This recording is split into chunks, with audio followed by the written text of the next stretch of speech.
Este es un trabajo serio, es un trabajo que refleja lo que muy probablemente todos, de una manera u otra, hemos aspirado a que pudiera ser una reforma a la justicia. La reforma a la justicia que de manera tradicional se han venido dando a conocer, las que hemos conocido desde el punto de vista histórico, porque no estábamos en el Congreso, normalmente siempre tienen la intención de meterse con las Cortes y con los grandes órganos de poder, pero se nos olvida fundamentalmente que la justicia lo que debería fundamentalmente perseguir es que pueda llegar al ciudadano. Esta modificación al Código de Procedimiento Administrativo y Contencioso Administrativo lo logra. Ojalá lo podamos aprobar porque le permite al ciudadano tener de forma oportuna y eficaz una pronta y oportuna justicia en el campo del derecho administrativo. La reducción de términos, la reducción de competencias y otra serie de principios definitivamente van a contribuir a que eso pueda ser un éxito. En primer lugar, yo quiero agradecerle a los dos magistrados que se han dedicado por 2 años casi enteros, los doctores William Hernández y Edgar González del Consejo de Estado, a presentar este proyecto. Encabezado por la doctora Lucy Janet, que en ese momento era la presidenta del Consejo de Estado, y obviamente la doctora Margarita Cabello, ministra de Justicia. Producto de eso es que tenemos este proyecto que ha sido abrazado, apoyado, últimamente dirigido y liderado por el presidente actual del Consejo de Estado, el doctor Namén, y por la viceministra de Justicia, la doctora Juanita. A todos ellos, nuestros agradecimientos. Como lo decía el doctor Vega, la ley 1437 del año 2011 tiene 309 artículos. De esos 309 artículos se aspiran a modificar 83. Ese es el resumen. 83. Pero no la totalidad de los 83 artículos.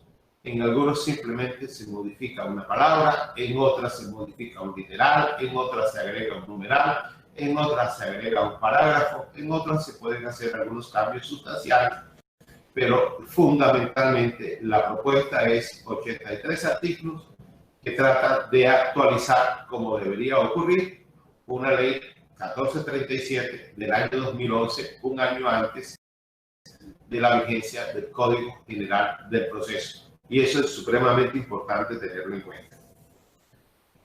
Figuras que definitivamente recoge este proyecto que son supremamente importantes. Yo destacaría la primera es la unificación de jurisprudencia. Nosotros hemos visto que estos principios han estado a lo largo y a lo ancho de la legislación, pero desde el punto de vista constitucional tienen vigencia, más no desde el punto de vista administrativo.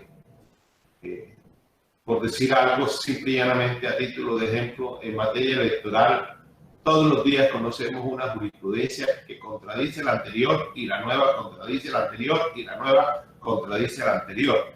Eso definitivamente genera inseguridad jurídica y qué no decir en materia contractual. Así que hacer casi que obligatorio la unificación de jurisprudencia a cargo del Consejo de Estado es una meta. Eso definitivamente va a reducir con posterioridad el trabajo de los tribunales y de los juzgados administrativos que bajo los criterios de unificación de jurisprudencia puede fallar muy rápidamente. El segundo elemento importantísimo de todo este proyecto es que esa unificación de la jurisprudencia inclusive es una solicitud, no diríamos que un recurso con exactitud, pero sí es una solicitud que se puede dar y inclusive que se puede dar acompañado de algo que crea este proyecto que lo viene aplicando la Corte Constitucional, que se llaman las audiencias potestativas. Es decir, que cuando el tema sea de trascendencia nacional, que se requiere escuchar expertos, que se requiere escuchar a la ciudadanía para poder sentar las bases de una jurisprudencia que definitivamente sea criterio unificador, el Consejo de Estado lo podrá hacer. Ojalá le podamos conceder esa facultad. Lo segundo o lo tercero que pretende este proyecto, tal como lo mencionó el doctor Vega, es descongestionar el Consejo de Estado para convertirlo verdaderamente en lo que debería ser, un órgano de cierre. Y para poder descongestionar el Consejo de Estado tenemos que darle mayores competencias a los tribunales administrativos, pero darles unas competencias racionales y extender unas competencias a los juzgados administrativos, y estos a su vez necesariamente deberán incrementarse para poder absorber el número de casos que en estos momentos tiene la justicia administrativa. Y dentro de ese traslado de competencias y de lograr que verdaderamente el Consejo de Estado sea un órgano de cierre, hay algo supremamente importante en todo esto, doctor Lozada.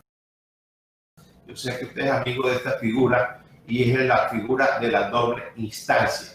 Es decir, hay muchísimos asuntos en el interior de la justicia administrativa, vamos a llamarla de esa manera general, que no tienen el principio de doble instancia, a pesar de que ya fue creado desde el punto de vista constitucional. Nosotros tenemos algunas deliberaciones sobre ese punto, y ese tema de la justicia, de la doble instancia en materia administrativa, incluso en temas relacionados con aforados, es uno de los propósitos de este proyecto. Lo otro es que nos quedamos cortos en cuantías. Y nos quedamos cortos en cuantías desde el punto de vista de que las cuantías que hoy hay en el código son insignificantes en términos generales. Aumentar esas cuantías para efectos de determinar las competencias también es otro de los propósitos.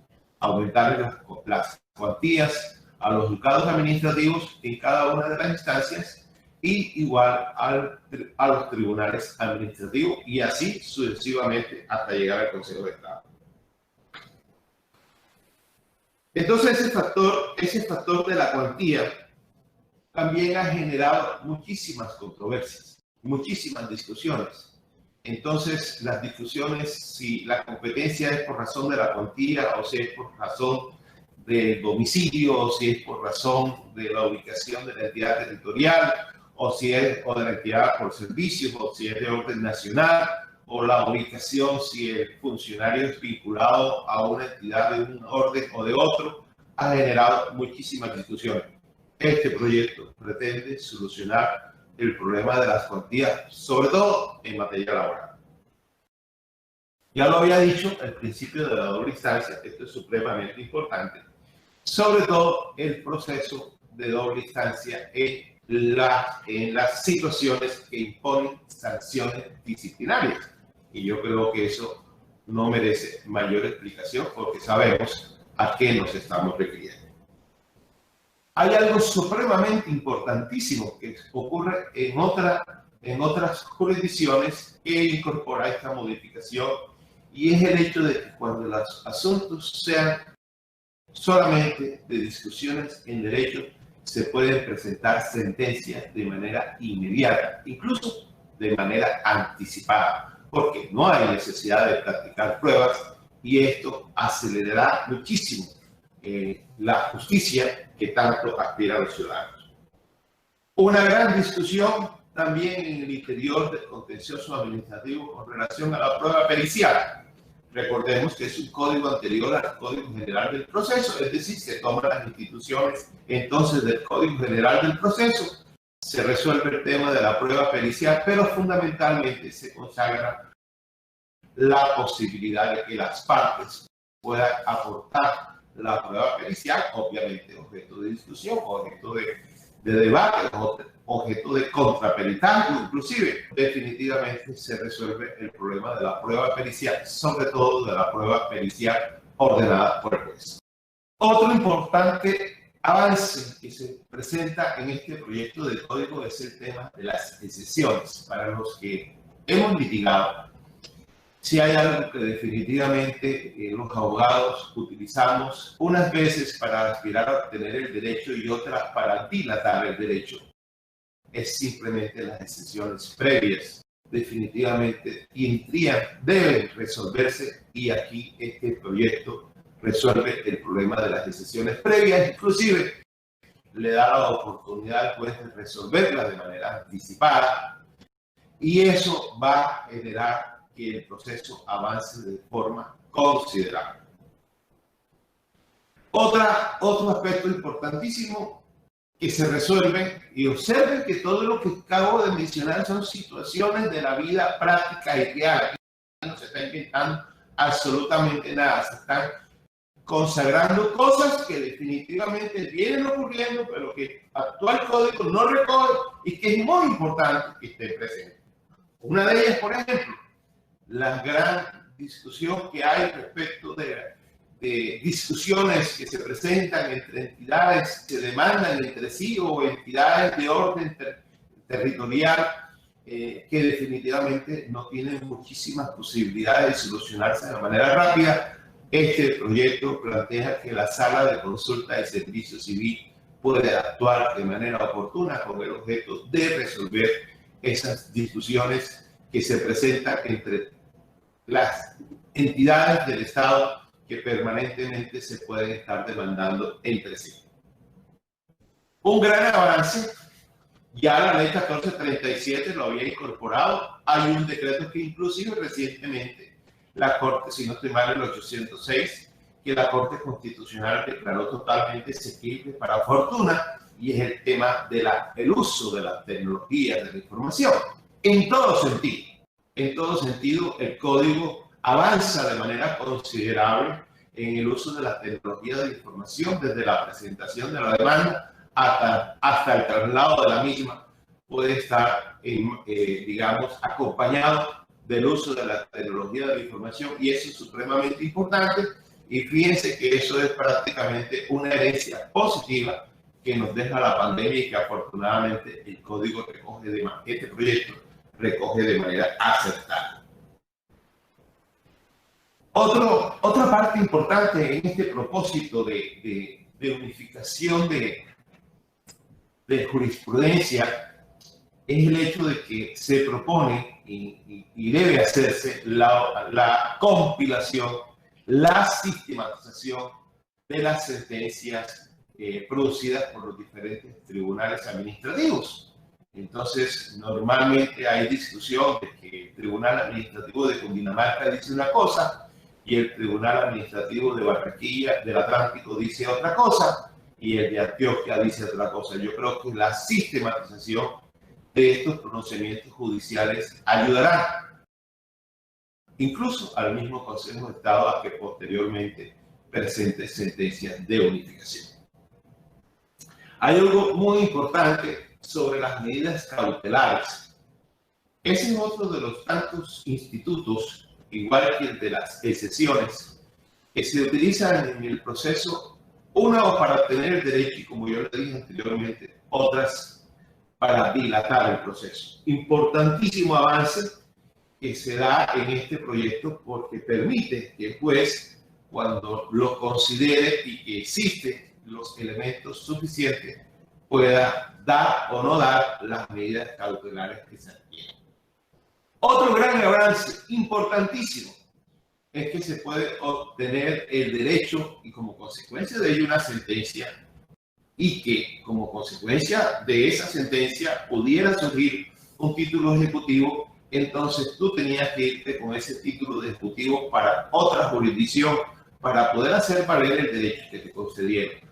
Este proyecto permite que en la mayoría de las circunstancias el mismo juez que adelante el proceso administrativo se puede convertir en el juez que adelante la ejecución de la sentencia. A eso le hemos llamado ejecución de la sentencia por conexidad. Otro tema supremamente importante, el tema de los recursos. Faltaba toda la claridad del caso, sobre todo con relación al recurso de apelación. Se hace un listado de cuáles son los que aplica al recurso de apelación, pero muchísimo más importante, y perdónenme que yo mencione tanto la palabra importante, es el hecho de que la mayoría de los recursos de apelación se concedían en el efecto suspensivo. Una excepción, entre otras cosas, porque la regla general, sobre todo la regla general procesal, es que los recursos de apelación se conceden en efecto devolutivo. Eso se recoge y este proyecto hace que la mayoría de los recursos de apelación que se presenten se concedan en el efecto devolutivo. ¿Eso qué significa? Que el proceso no se paraliza, el proceso continúa, pero además se da la precisión de cuáles son todos y cada uno de los actos que merecen recurso de apelación. La regla general es que contra todos aplica el recurso de reposición, en algunos casos incluso el de súplica. Eso es supremamente importante. Otra parte importantísima es que muchas decisiones tenían que irse a la sala plena o del tribunal o del Consejo de Estado. Las sesiones no se les daba la facultad de poder decidir, las sucesiones. Igualmente, yo creo que este proyecto de código avanza de manera considerable, divide el trabajo de tal manera que la sala plena no es que quede descongestionada de manera total, pero se puede concentrar en las cosas más importantes que merecen darse en el tribunal y en el Consejo de Estado. Ya había mencionado, doctor Rosada, sé que a usted le gusta mucho esto por el famoso oso chucho, las famosas audiencias potestativas. Las audiencias potestativas, supremamente importantes en la jurisdicción constitucional, bienvenida, y ojalá que ustedes lo aprueben en la jurisdicción administrativa. Entonces, yo creo que todo esto pues debe ir acompañado necesariamente de un esfuerzo importantísimo que debemos exigir del Consejo Superior de la Judicatura para que esto sea realidad. Y obviamente esperemos que este proyecto que se apruebe incorpora una norma o un artículo que crea una comisión de seguimiento y de acompañamiento que es supremamente importante para poder lograr que lo que hoy o posiblemente mañana estemos aprobando definitivamente tenga un resultado concreto. Y lo normal en todo proyecto de modificación es unas reglas de transición y vigencia, haciendo la claridad desde el punto de vista jurídico que las normas procesales tienen vigencia de manera inmediata y otras no procesales, obviamente, se le da unos términos de vigencia. Hay algo supremamente importante que hay que mencionar de manera muy particular y es el hecho de que las reglas, el código contencioso y de procedimiento administrativo aplica incluso en la parte que corresponde a la parte de control fiscal, de la parte disciplinaria, inclusive no disciplinaria, de la parte fiscal. Aquí hacemos una solicitud especial con el objeto de que las funciones de control fiscal puedan llevarse a cabo de manera oportuna. Es decir, nosotros aprobamos una reforma constitucional, nosotros posteriormente aprobamos una ley, le dimos facultades a la Contraloría, pero esas facultades para que hiciera seguimiento y no solamente encontrar la ceniza sobre los hechos que pudieran afectar el detrimento del patrimonio público, no pueden estar sujetas a que un funcionario simple y llanamente decida si entrega o no una información. Eso ha atrasado, eso definitivamente es un obstáculo. Yo creo que un funcionario no puede negarse a entregar una información que se requiere para saber si el proceso de responsabilidad fiscal que posteriormente se pueda dar. Simple y llanamente, quiero que sepan que la entrega de la información es la que va a determinar si hay hallazgos. A partir de los hallazgos se determinan responsabilidades. Entonces aquí no estamos hablando de determinar responsabilidades, sino de lograr impulsar el proceso para que los hallazgos, si los hay, se puedan encontrar de manera rápida. Yo espero no haberme demorado ni tampoco ser tan detallista de tal manera que podamos quitarle la oportunidad a que cada uno de los representantes vea esto con detenimiento. Una vez, si ustedes así lo consideren, pasemos al articulado. Créanme, es un proyecto innovador, es un proyecto importante, es un proyecto trabajado por personas que lo conocen, que saben de esto, que han tenido la oportunidad de compartir con nosotros sus sueños y cuyo fin y único fin, y en el que nosotros acompañamos, es que el ciudadano obtenga una pronta y oportuna justicia. Felicidades a los magistrados que han trabajado en esto, al presidente actual del Consejo de Estado, el doctor Mamey, que han estado muy pendientes. Bienvenido, ministro Wilson Ruiz, en este propósito, y yo estoy plenamente seguro que de esta comisión saldrá un trabajo excelente. Muchas gracias, presidente.